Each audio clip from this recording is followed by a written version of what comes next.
If you call me a reverend, that's on you.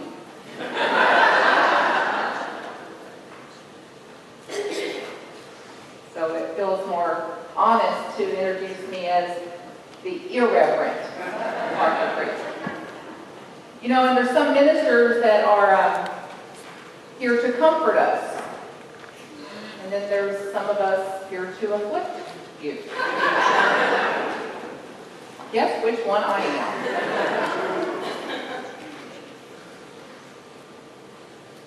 So, if you're not shaken up a little today, you're not listening. If some old, painful, stuck pattern that has got you hostage to it does not loosen up this morning,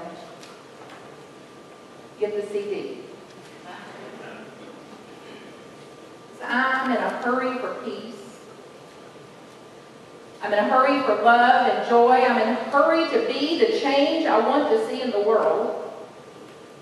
And as I stand before you, I do it as a servant. That's my mission in life, to serve humanity, to follow my own inner guidance, to serve humanity, and to be aware of what would redirect me. What would stop me from being who I've come here to be. And I'm onto it now. Ever, nothing ever but thinking. A thought that's not been questioned. A belief, a story that's not been busted. So I'm onto it. And I'm less and less affected by it. I'm less and less hostage to it. And that's very exciting for me. I call it liberation, I call it freedom, and as I get it a little more, I naturally want it for you. Are you interested in living a liberated life? Yes. Have you suffered enough? That's not a rhetorical question. Well, some of you haven't. Tell the truth. We love that. Suffering. After all I've done for you,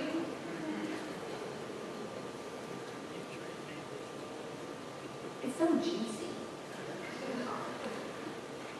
Who would we talk about if you stopped making somebody the matter with you? What would you talk about?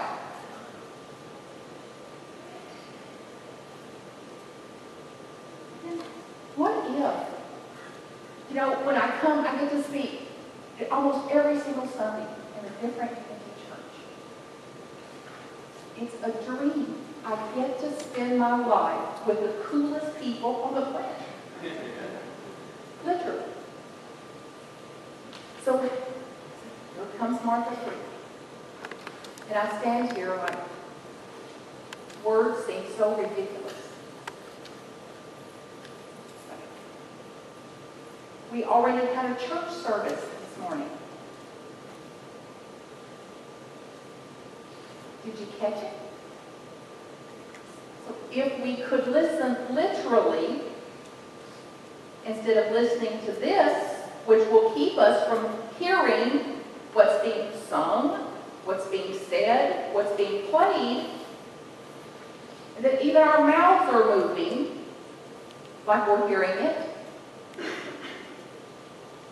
Let me be the change I want to see in the world. Let me be the change I want to see in the world. And I will as soon as you get a new attitude. And I will as soon as you stop that nonsense over there.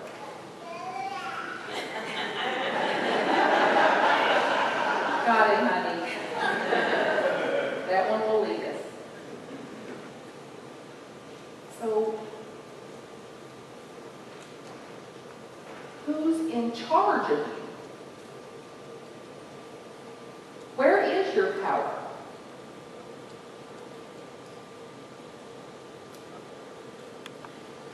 Who's running your show?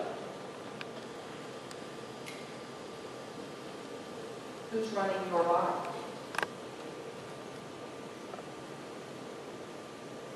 Who are you listening to instead of listening here?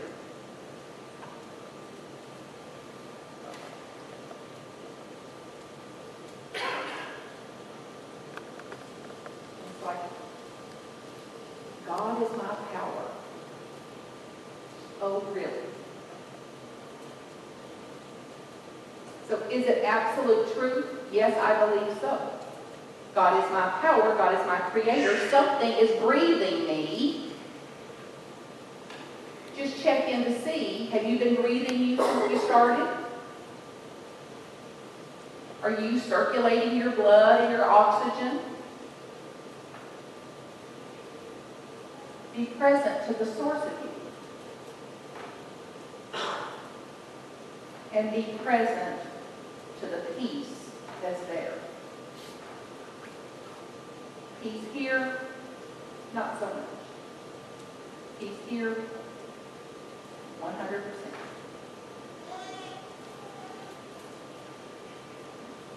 Love here, self. Love is who you are. Always inviting you to it. Always inviting you to experience it, to be it.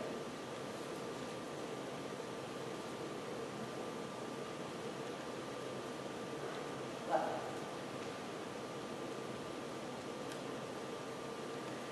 And are we more interested in discovering this power and living out from this power, or getting our way? You know, doing it my way. There's God's way and then my way. You've heard me say it, many of you have heard me speak. Like, here lies Martha, I'm dead now. What a relief. To some. The gravestone. Martha Creek. Here lies Martha Creek. She had issues.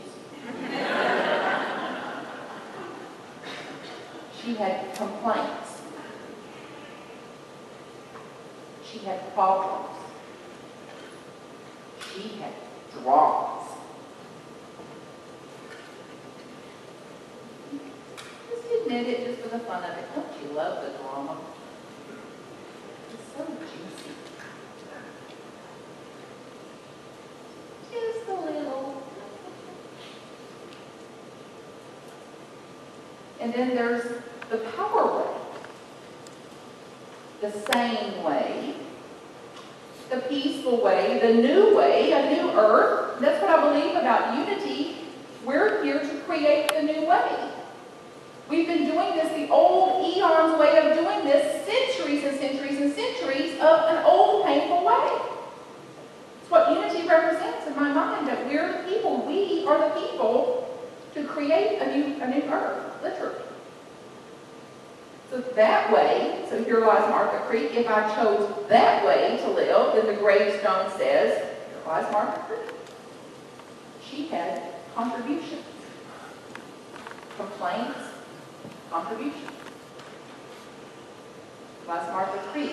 She had ideas, issues, ideas, possibilities, problems, dramas, dreams. Now, what interests you?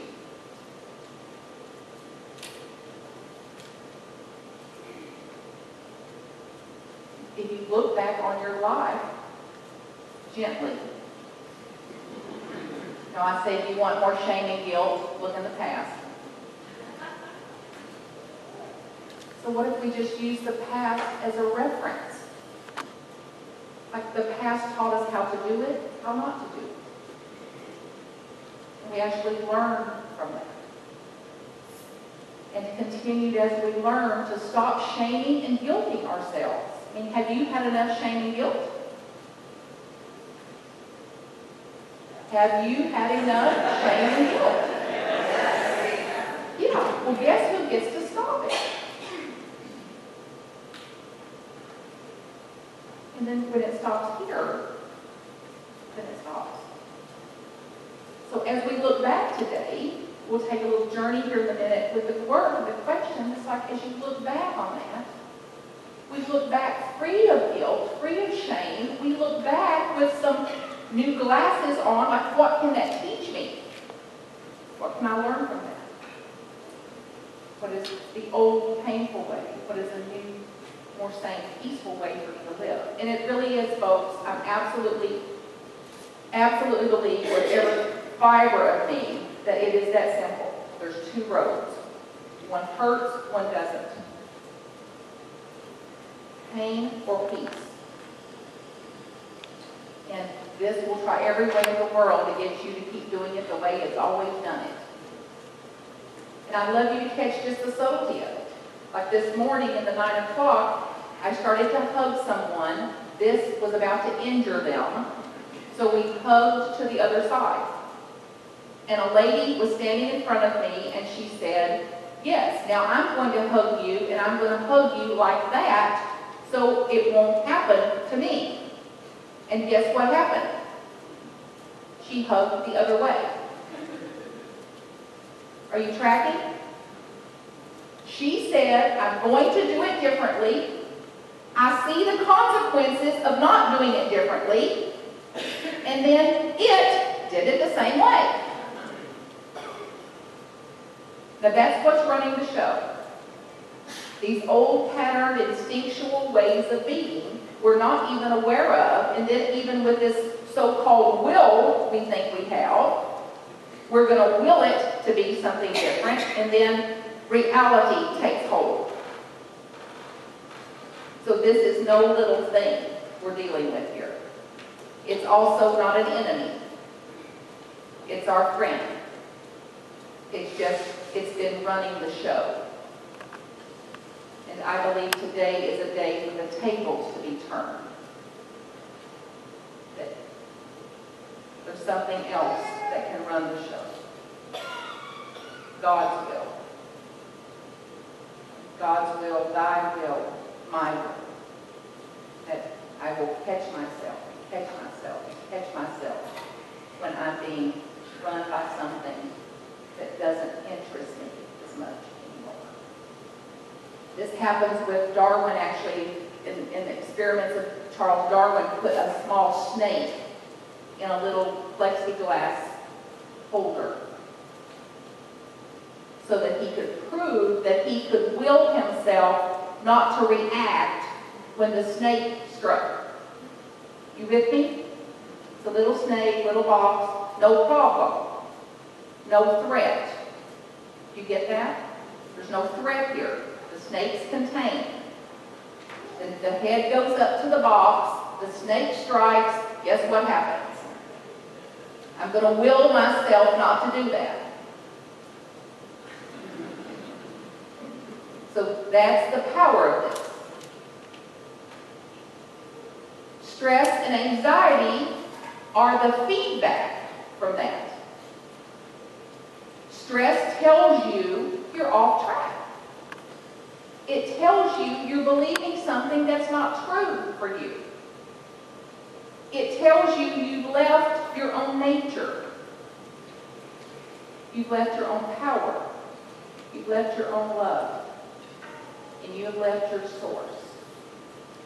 And it's not that the source left us. We left our awareness of the source. We're asleep. Literally asleep, spiritually, to the reality of what's eternal, what's infinite, and what is always compelling us, always inviting us to notice. And I believe is also compelling us into the next grandest version of ourselves, who we really come here to be. The next song was, I Get What I Need.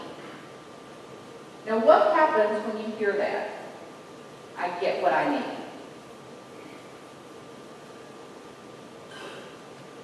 A little silent. That's not so silent. You don't know her. You don't have to live with her. You've never had cancer. You've not been unemployed. It's like, where did you get that that wasn't going to be part of the experience? Where did we get that that wouldn't be part of it? But that's a part of the challenges we'll face that will compel us and grow us into realizing who we've come here to be, what our real power is. So did we get what we need? Only totally. Did you want it? Not so much. Then where did you get that you're going to get what you want? Where'd that come from?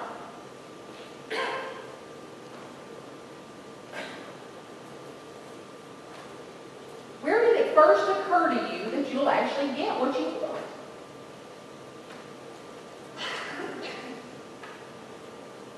Now, let's do some work. What happens in you so you should get what you want? Is it true? You should get what you want. Can you absolutely know that to be true?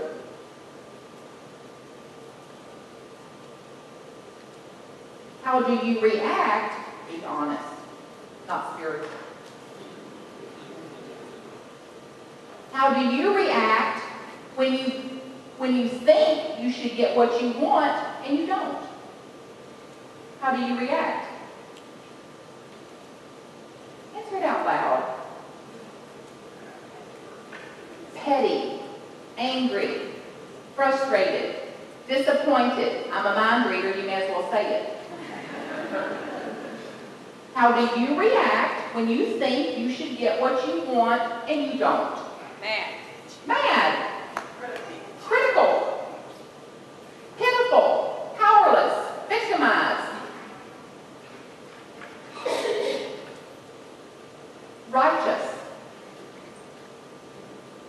Retaliatory. Vindictive. Blaming. Shaming. What else? Be thorough.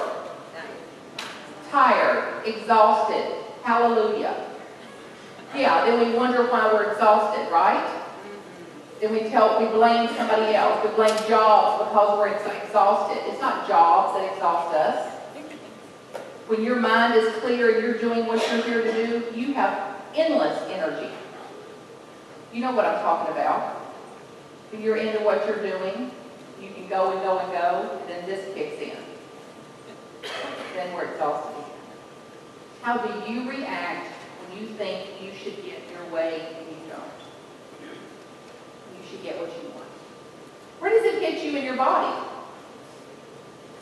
Put your hand on your body. Let's go inside. You might close your eyes.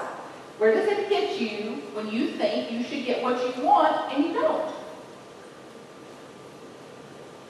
Stomach, chest, head, shoulders, heart. How would you describe that? How that feels? How would you describe it?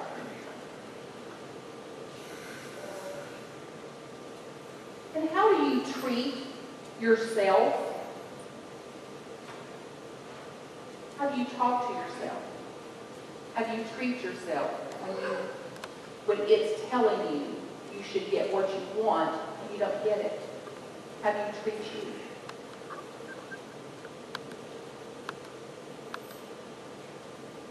What's some of the self-talk that comes from that? Shoulda, woulda, coulda. If only.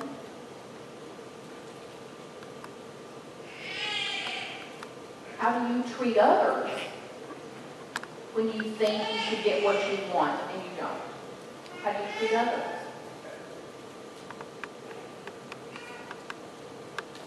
Can you see it? Now we are doing exactly what we want them not to do.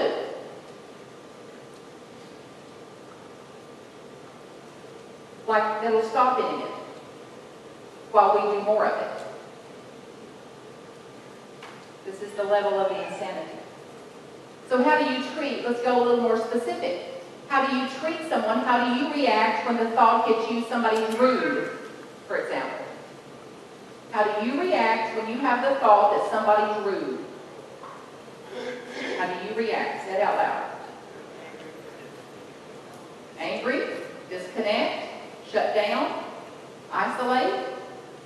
Give them the look? You know the look.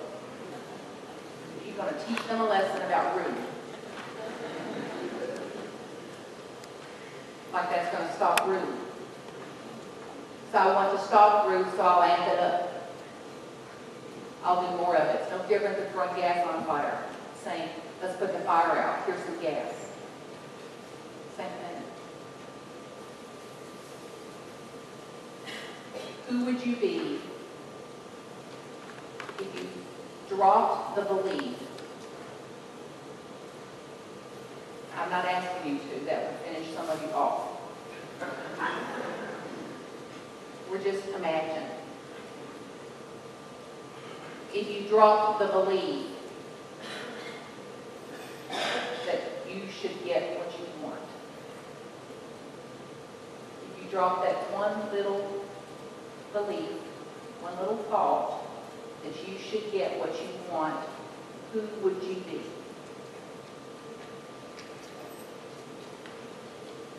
Answer it out loud. More peaceful. Get a sense of it. Freer. More curious. Less stressed. More open. Can you go there? Will you go there? Maybe close your eyes so you can access something internal.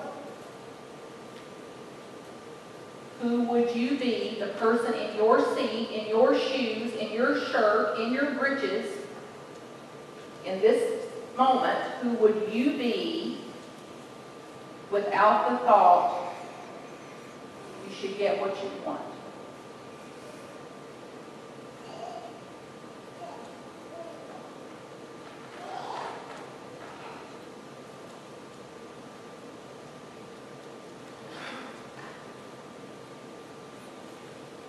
What are you experiencing? Describe the experience.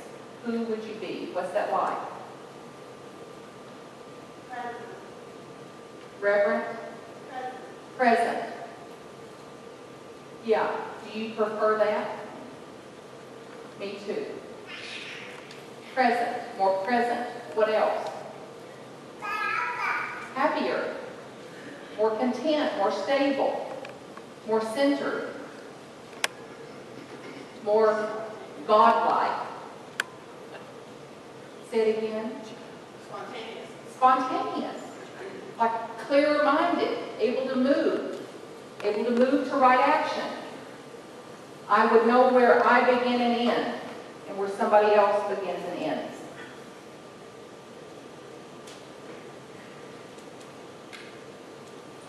I would know, regardless of what I'm hearing out here or out here, to check here to see what's true for me. And then follow that. I should get what I want. What's the turnaround? What's the opposite?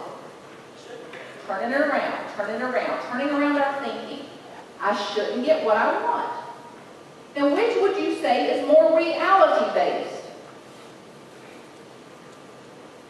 You should get what you want, or you shouldn't get what you want. Which is more reality-based? Do you always get what you want? That's a clue.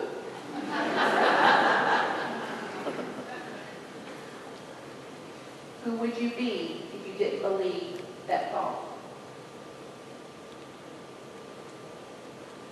Like grateful for what I have. A lady on a cane was here at 9 o'clock, and I said, how are you doing, honey? About 50%. Can you be grateful for the 50%? Yes, I can. Yes, I can. Then 50% is 51. Then 51 is 52. Then 52 is 72. Then 72 is 92. There's a point where something tips that I call 51%, where it tipped in me. And then it was exponential. So you ever pumped water out of an old well? Anybody? Can you relate? I mean, you're not that far from Kentucky. It's August, and it's hot. And we're pumping and pumping and pumping and pumping and pumping and doing the work and doing the work and doing the work. There is no water.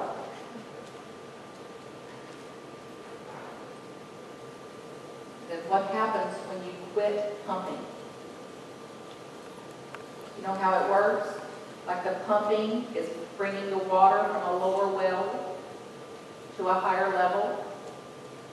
So when we quit pumping, it goes back to where it came from.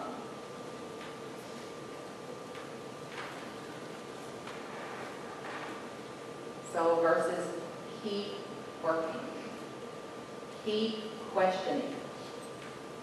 It'll try every way in the world to get you to quit. It'll try every way in the world to get you to take a path that is not true for you. Instead, be true to you. Keep pumping. And then you know what happens as you keep pumping? When the water starts flowing? Little less work. All it needs is an occasional little pump. And the flow keeps going. So, are we Christed yet? In essence, yes. Nothing else is possible. Are we Christed here in this human experience yet? Apparently not. And I believe that we're headed in that direction. So it's not a destination. It is a process. And it is absolutely where I believe you're headed. And it's absolutely where I'm headed. And that interests me. So get a sense as we begin again to consciously, absolutely shed something from yourself. Take something off of you, an old pattern, an old way, an old belief, an old thought, like an old coat or an old hat, and take that off of you and offer it here at this altar.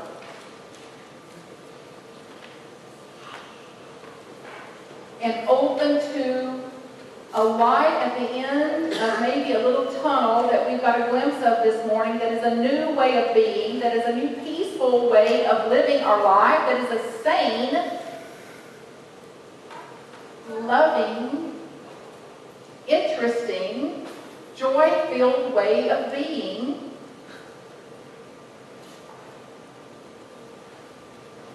And open to